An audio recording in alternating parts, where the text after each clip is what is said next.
Hi everybody, welcome to another video. Today we have the very funky wine, 2017 No Sapiens from Bichi in Tecate, Mexico. At the back, gotta look at the back label, important stuff on the back. So it's got the luchador on the front. And this is a wine I've had in previous vintages. Interesting thing here is the varietals are unknown.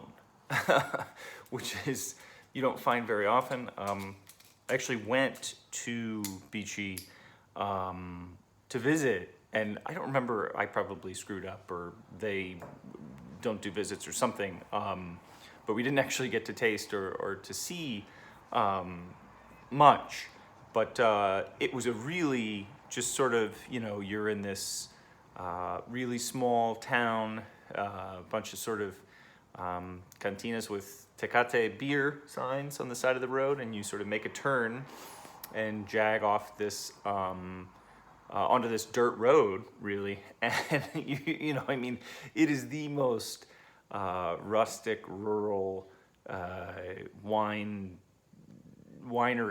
if you want to call it that I've ever seen. So they're in Tecate, Mexico, so they're sort of doing their own thing. They're producing natural wines, and I believe still working with them is Louis-Antoine Lute, who used to work for La Pierre in Beaujolais, and does a variety of his own wines in Chile in particular, using Pais and some other grapes.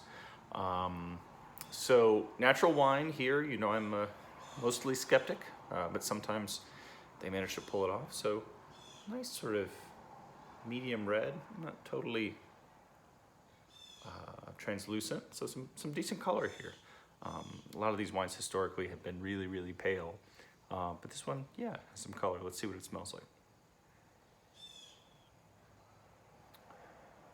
So definitely on the tart cranberry side of things, as you would probably expect.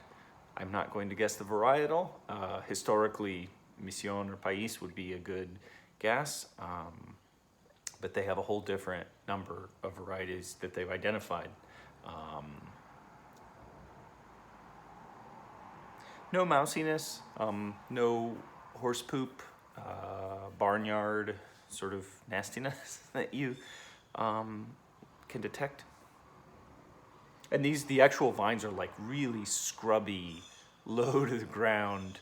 You know, these are not sort of head trained, the sort of traditional, what you expect to see. They look like little gnarly bushes, which is kind of cool. So it's I'm sure there's a better story than I'm conveying, but it was a really, you know, out of this world sort of experience to see them. And, you know, it's an hour-ish, hour and change from the Otay Mesa border crossing. Anyway, you know, I don't know if they maybe don't take visitors, but if they do, go check it out, because it's an interesting place. But yeah, like cranberry, there's a little bit of a almost savory leafiness here, dried leaves kind of thing. Yeah, it's interesting. Let's see what it tastes like.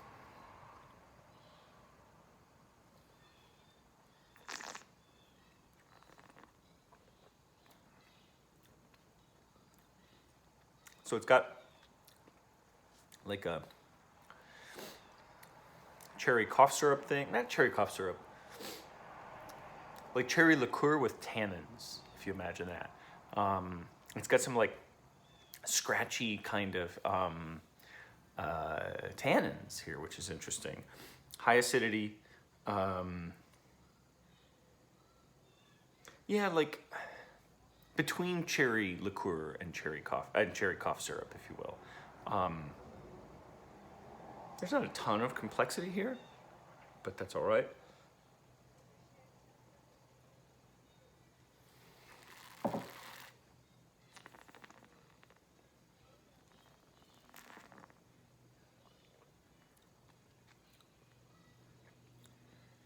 I mean, it's so shaped by my having visited or having been there anyway. But it has a sort of dry earth smoky. It's super hot in Tecate. So it has that like almost, I don't want to say baked clay, but like hot earth, but not the sort of black, churned up, rich soil, like hot baked clay, I guess. So yeah, I mean, it's a funky natural wine, and I'm saying it tastes like something between cherry liqueur and cherry cough syrup and hot baked clay. So take that for what it's worth. It's fun. I mean, I sold a fair bit of this wine. They do a Pétillant Naturel that they call Pet Mex with a similarly florid label. I am 90 points on the Bichi No Sapiens Field Blend with Pompis on the back label. Good stuff. I mean, I'm, as a natural wine skeptic, they're doing something right here. They're getting a product that's not flawed, which is a victory. So yeah, 90 points on the Bichi No Sapiens 2017.